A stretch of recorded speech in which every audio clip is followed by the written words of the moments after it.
So, hi viewers. With us today we have Rucha Krishnan.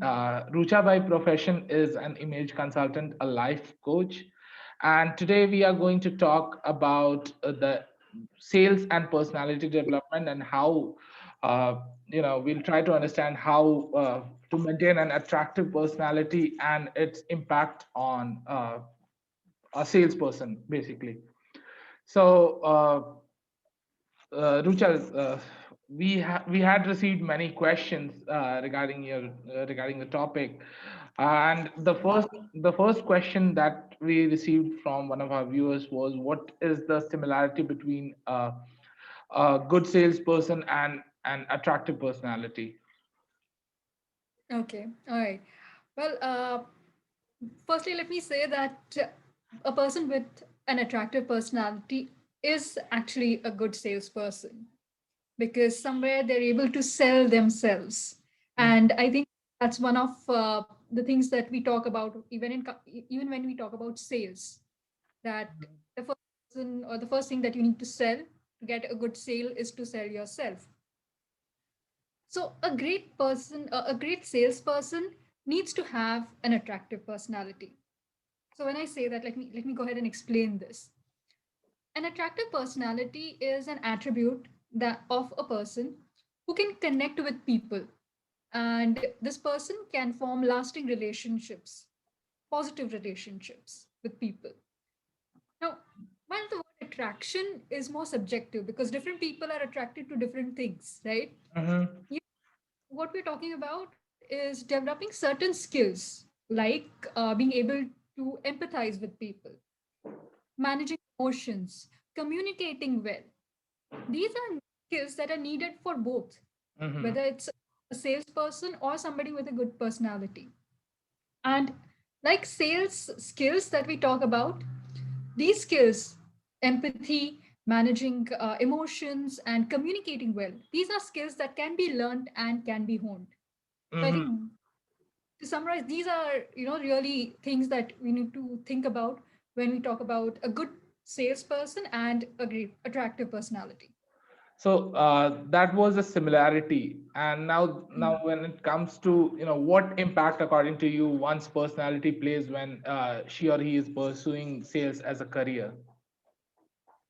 Well, when it comes to personality, different people mean different things when they speak about personality. Hmm. So when you say personality, what do you mean here? Could you just elaborate so that I have the right point of reference? So personality, as in, if you go to a person and the person has a long lasting impression. So basically, a salesperson's job is to develop more clients, to develop more relationship, and so on. So uh, what impact does you know for the to maintain that image, to maintain that attractiveness quotient, how does these two collaborate? Okay, so let me tell you a quick story about myself. Okay, Uh-huh. I'm a very introverted person. Okay, I've always been that quiet, shy girl throughout my childhood, and realizing that I wanted to be able to sell things in the future in my career. The Mm-hmm. first job I was that of a door-to-door salesperson because I wanted to learn, even though my personality was a certain way, I wanted to learn how to be able to speak with different people, complete strangers, be able to sell them. And that is what when it comes to personality and a career in sales, I think personality is important, but people may choose to be in their comfort zone as their personality is comfortable. For example, for me as an introvert, it would have been great and comfortable for me to do a back end job where I don't have to speak with strangers every day. Mm-hmm. But a career which requires something different.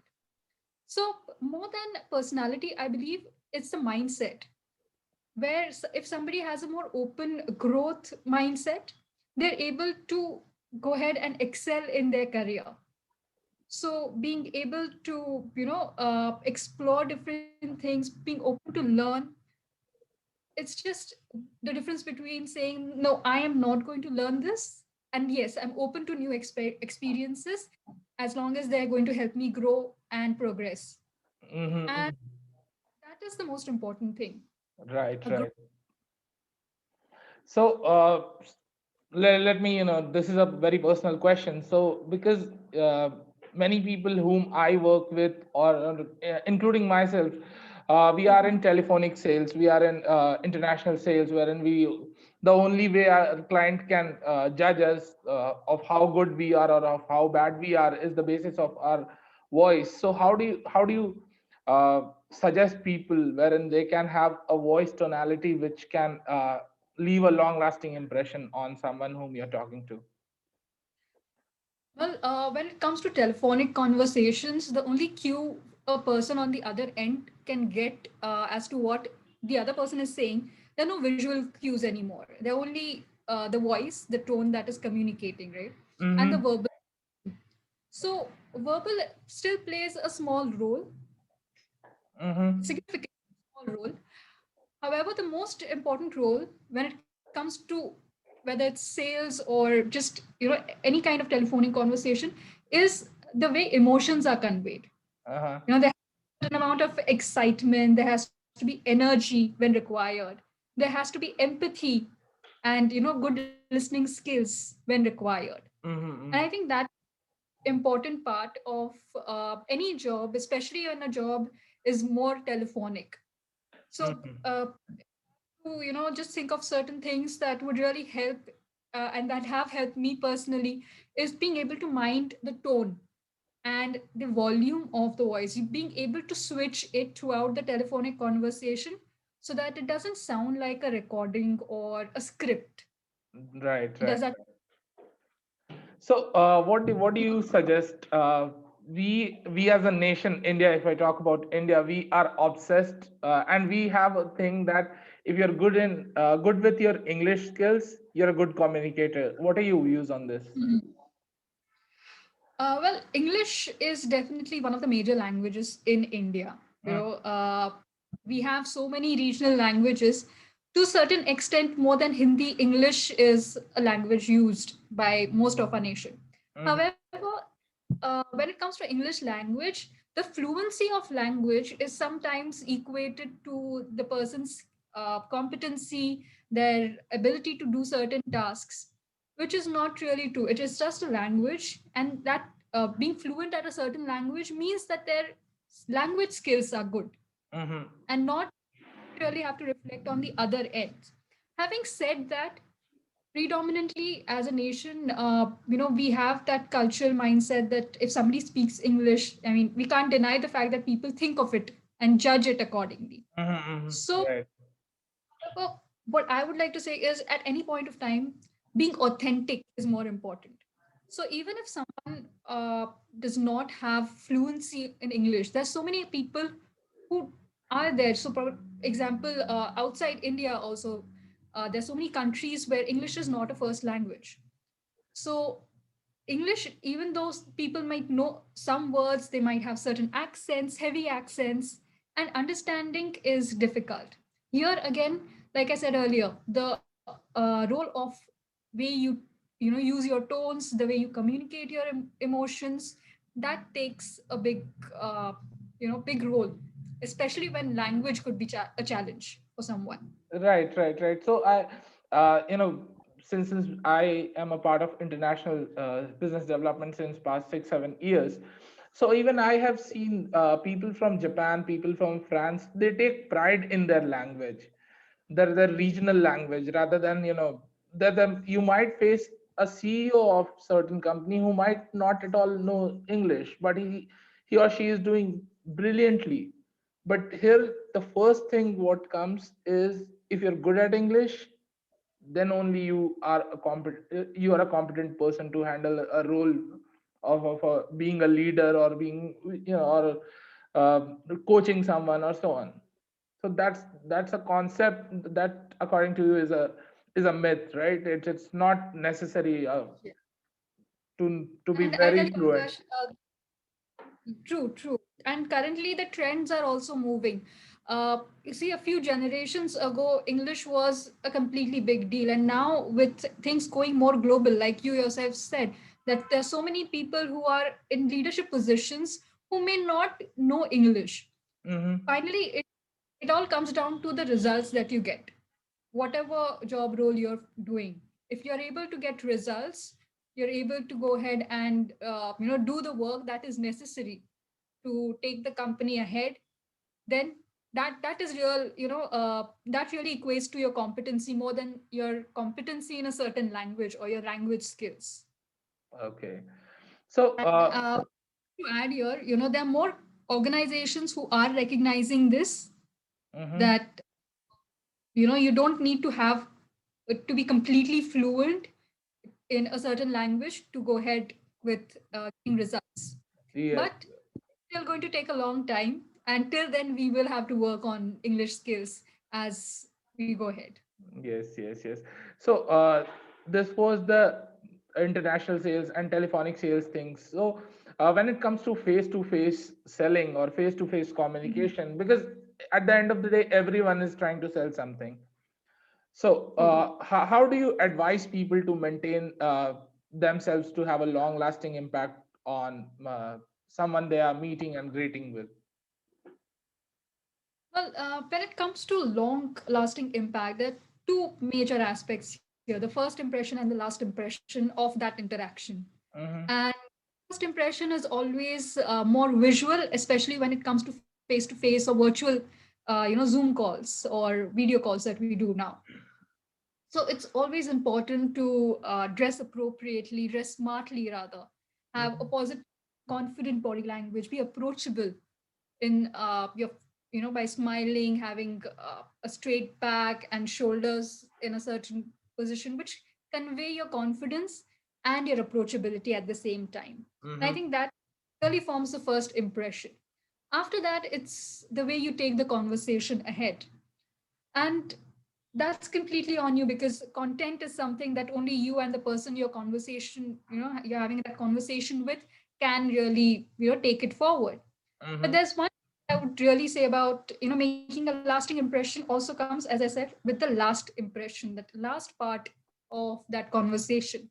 So ending it on a positive note, if required, keeping it open ended so that whenever you meet them in the future, if there's a follow up required, you always end up with the follow up starting on that positive note that you ended.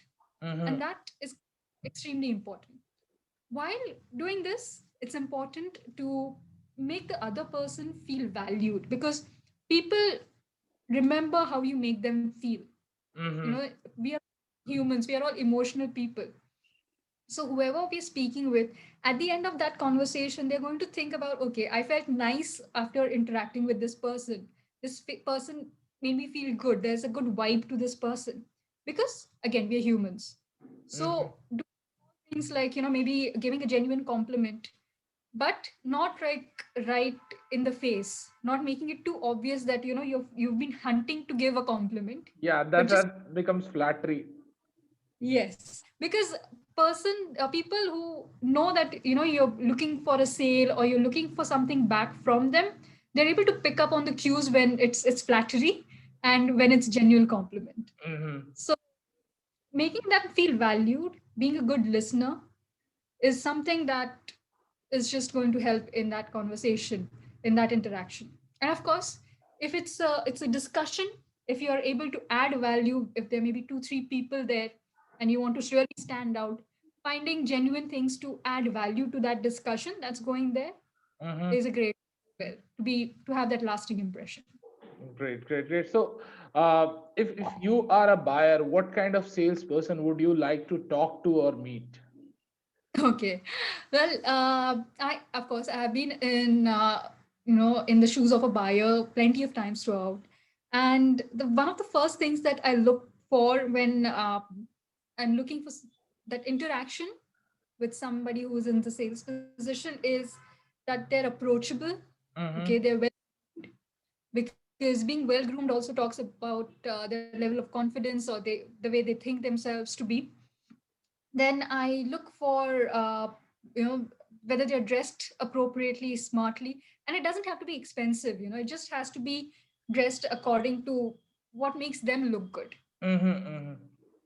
Just tells me a lot about them as a person, and I'm able to relate to somebody who is that kind of a person who's confident about themselves, who takes care of themselves. And I think that if somebody is able to take care of themselves, the most important person in their life, they'll be able to take care of me as well when it comes to that True, transaction. true, true. So, Yeah, and of course, being a good listener and a problem solver. mhm. That's those are things that I look for. So, did you think that a great personality or an attractive personality and confidence are deeply related? Because you said that you would like to meet a confident person if you're Mhm. buying something. So, do you think these two are related? And if yes, then how is it? Okay. Well, I completely would say that I feel strongly that these are related. Mm-hmm. Because uh, for having a good personality or a great personality rather, confidence is an integral part. And confidence stems from a high self-esteem, and it comes from being competent or good at what you do. So only when you're good at something, you're confident about it. Mm-hmm. And that comes in different areas of life. We can be confident in something that we have been doing for a long time and not be confident in something else. So when someone is confident, they're automatically going to be themselves. They're going to be at ease, Mm-hmm. and they're going to just go ahead and be able to bring their most positive self to that area. It's like for example, when we started walking as toddlers, Mm-hmm. the first walking, we were not confident about. Of course, we must have fallen down so many times. Or like riding a bike, when we first learn it, it's difficult. We are not confident, True, definitely. true. But few years down the line, it becomes second nature. Today I don't even think, but my body just walks. If I get on a bike, I don't really have to think about how I have to manage everything. I'm just able to do it. So I think when I'm able to do that so naturally, that's when I'm able to really put my energy and focus on things that are at hand, Uh, like Great, great. Yes, true, conversations with true. people, listening to people, or sending them something. True. So, as a salesperson, everyone would agree that, our mood is like, see, sometimes at the peak and sometimes, too low to even talk to someone. So it happens Mhm. with every salesperson. If you would have sold something in your career, it would have happened to you as well. So how do you, uh, you know, advise someone to maintain that level of confidence every time? Because if you are saying that you'd like to meet a confident seller, every buyer would think on the same lines, if not exactly the same. So how would you, if you go to a mall and you meet up the person who's selling something, but then again that person is not able to sell, how do you maintain advise that person to keep their confidence up? Well, if we talk about sales specifically, whoever's been in sales for a long time knows that when it comes to sales, the average is that there are more misses than hits. Mm-hmm. Going to miss looking at a long journey as a salesperson. Also, if you take a look, that's what the data says, that there are going to be more misses than there are going to be hits. So obviously there are times that we, especially when we're in the nascent stages as a salesperson, we're going to take that internally and maybe feel bad about that particular transaction or that interaction. And that's completely natural. Now, most of us do go through it. Mm-hmm. Remembering that these are the odds at such times, of course those misses are going to help you hit better the next time, Mm-hmm. is something that can really getting that focus shifted at that point of time and realizing, okay, this has taught me something. What can I learn from this interaction? This miss that happened, I missed this sale. Mm-hmm. Was it I could have done better? Just reflecting on it and then Mhm. taking it forward.